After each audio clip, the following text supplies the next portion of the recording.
देखिए, एक तो ऐसा है कि ये नहीं होना चाहिए जैसे आज तक सेशंस हुए कि कोई मकसद होना चाहिए, कोई इसका रिज़ल्ट होना चाहिए।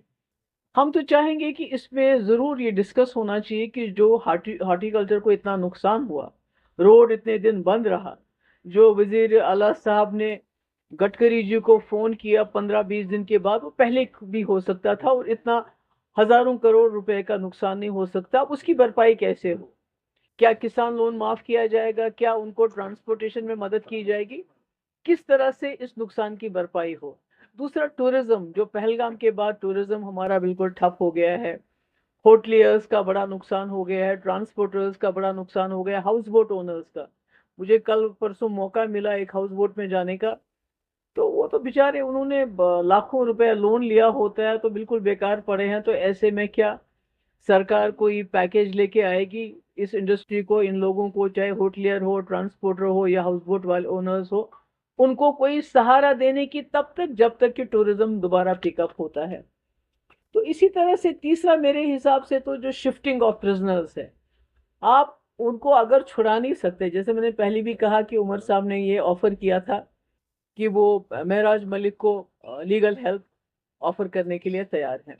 उनको जरूरत नहीं है, मगर जिन लोगों को जरूरत है, जो हमारे कैदी जो हैं हजारों के तादाद में जम्मू कश्मीर से बाहर हैं, क्या उमर साहब उनको लीगल हेल्प प्रोवाइड करेंगे ताकि उनके केस लड़े जाएं? क्योंकि बड़े गरीब लोगों के बच्चे हैं ये।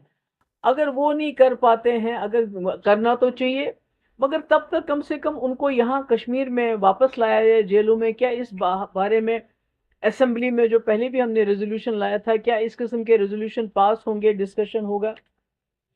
इसी तरह से मैं क्या समझती हूँ कि जनरल पब्लिक सेफ्टी एक्ट जो कमिटमेंट भी रही है नेशनल कॉन्फ्रेंस की, ये ठीक है कि वो इस वक्त हटाने की पोजीशन में नहीं, पर क्या कम से कम डिस्कस तो कर लें असेंबली में कि भाई ये क्या हो रहा है कि आप पब्लिक सेफ्टी एक्ट, कोई बात करता है जोर से तो उसको पीएसए लगाओ, किसी ने बदकलामी की, एमएलए हो या कोई हो, उसको पीएसए लगाओ।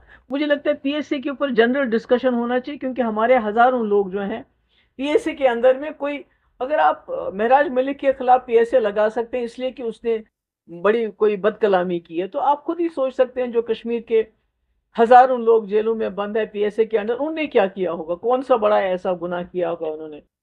दूसरी एक बहुत ही सीरियस, और इसके अलावा जो हमने एक बार लाया था, ये जो डेली वेजर्स है, उनको रेगुलराइज करने का हमने उसमें भी एक बिल लाया था, रेजोल्यूशन लाया था, जिसको बिल्कुल सरकार ने दरकिनार। मुझे लगता है ये